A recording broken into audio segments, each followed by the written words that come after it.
Na kifo cha Musa, shetani akatokea na kumchukua Moses, akacheka kwa sauti kubwa akidhani ameshinda. Ghafla malaika wa mbinguni akashuka kwa madaha, akamwambia, ewe shetani, wewe shetani, naomba umwachilie Moses. Shetani akakasirika kwa nguvu, akasema, kwa nini umekuja kwenye himaya hii? Malaika akamwambia, hii siyo himaya yako, ardhi na mbingu utawaliwa na Mungu. Shetani akasema, usinitanie, aliyekufa kafa na moyo wake ni wa kwangu kuanzia sasa nafsi, huku akicheka kwa madaha. Malaika akamwambia, haijalishi, lakini huyo ni mtumishi wa Bwana Mungu aliyetutoa katika nchi ya Misri. Shetani akasema, usinitanie. Akasimama akasema, wewe unijui hivi? Unajua mimi nilikuwa nani huko mbinguni? Wewe Mikaeli, unajua mimi nani? Mikaeli akasimama akamwambia, mimi ndio malaika wa vita, kama nataka kujaribu njoo tuone. Shetani akamwambia, huna la kunifanya, we mtoto mdogo sana, nakuja sasa. Basi zikapigwa pale, nikapigwa hapa na hapa, hapa na hapa. Bwana shetani akapigana na malaika, shetani akavimba, malaika akavimba. Na huyu ndo malaika wa nguvu. Shetani akazidi kumkejeli malaika.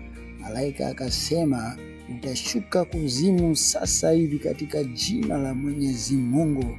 Na asema hivi, shuka kuzimu. Zikapigwa kaza. Bwana shetani alipewa moja, hiyo pigwa moja. Huyo shetani akaangukia katika shimo refu la kuzimu kwenye giza kali. Katua huku akisema, hujaniweza hata kidogo. Malaika alipiga kelele kwa sauti akasema, leo nakufungia huku chini kuzimu. Shetani akasema, alishindwa Mungu, wewe utaweza, twende kazi. Bwana zikachapwa tena. Shetani akaamua ampeleke kwingine kabisa katika himaya yake. Kasema, karibu sasa, hapa kila kitu, ujanja wote umeisha, takwenda kukufanya vibaya na utaniinamia kuwa mkuu wangu. Malaika akamjibu akamwambia, nina nguvu, nina uweza, popote naweza kutoka, hata upanga siutegemei. Shetani akasema, wewe acha kujanjalika hapa, ni huo upanga unaokutia jeuri, weka upanga chini tupigane. Malaika akasema, mimi nina nguvu zaidi yako, mimi ndio malaika wa vita.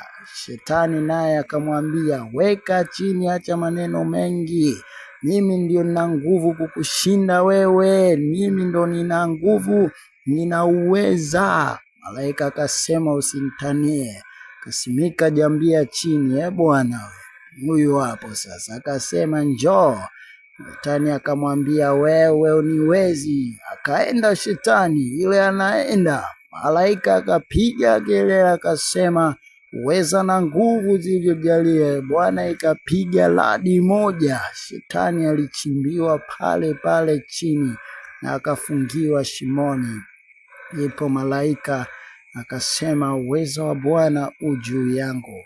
Akamrudia Moses alipo, akamchukua na kuanza kupaa naye mbinguni kwenda kumpumzisha mahali kwa Baba. Bwana, hii ni Mtoa Roho Brand. Usisahau kusubscribe na kushare ili kupata mambo